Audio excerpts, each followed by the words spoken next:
Hey guys, and today I'm changing the drive belt, auxiliary belt, serpentine belt, whatever you want to call it. It's not the timing belt, which is a big one. It's the one that drives the alternator, the crankshaft, and I think the aircon compressor as well.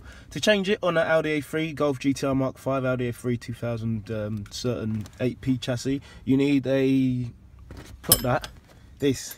You need a 3mm Allen key that you're going to stick in the tensioner once you've loosened it, once you've locked it into place, and you need a 17mm spanner, wrench, whatever you want to call it, because that's going to stick on a nub and you're going to use it to pull, so that way it can loosen the tension, and then while you're pulling you're going to stick this in the hole so that way it can lock into place. You can just pull the old belt out and compare it to the new one. So let's do that. Yep, so once you're in the engine bay, here is your alternator, there is your tensioner, and this is obviously the belt right in front of me. Down there, that one there, that's your alternator, and at the back, which you probably won't be able to see, is the crankshaft, or the crankshaft or the camshaft, one of them, and the belt sits on.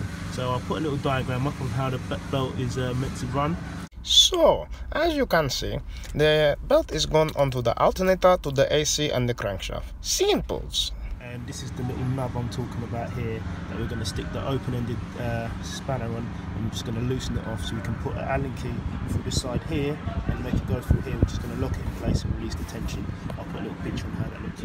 This is how it's meant to look. As you can see, that is not my spanner, it is not my picture. But they used a nail instead of the Allen key. Very naughty, but it worked. So, again, that is how to do. Simples. It's not that tricky. The trick is to put the Allen key in already before you actually start turning it, so that way when you do turn it with your right hand, then you can use your left hand to just slot that little bit there through this little part here.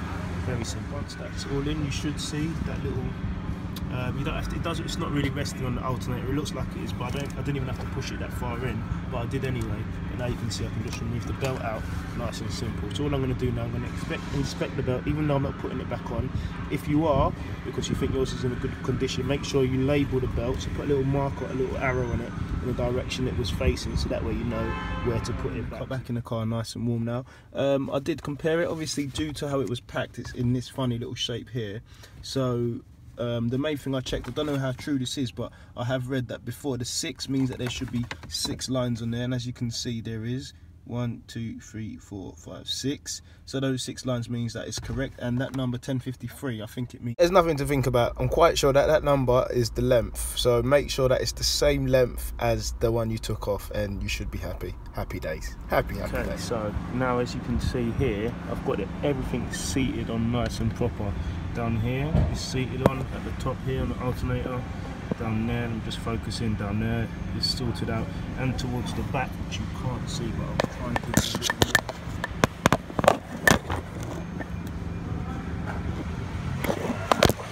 That was pointless, try to take you somewhere you couldn't go, but how I had to do that with the crankshaft at the back there, or the camshaft, I will get it right one day. It was very tricky, because I had to go under the car and use my hand to kind of fit it in. You can't really see it from the top, so if you go under the car you can take your wheel off, but I just put my hand through the little space there underneath, just there, and I can see that it's seated on correctly. And that all I've got to do now is put the spanner back on that knob here, up here, pull it back towards me, and then slip my Allen key out while I'm doing so, and that will put the tension back on the belt.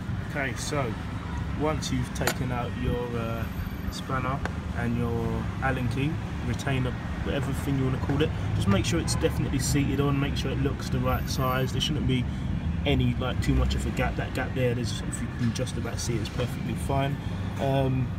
Make sure it's okay on the front, make sure it's okay on the back, because other than that you turn the engine on and the pulleys will just shred into it and practically destroy the belt. So make sure, that's another one, make sure you don't throw away the belt as soon as you install it. So the old one, keep it, just in case you end up damaging this one, you might have to end up sticking it back on.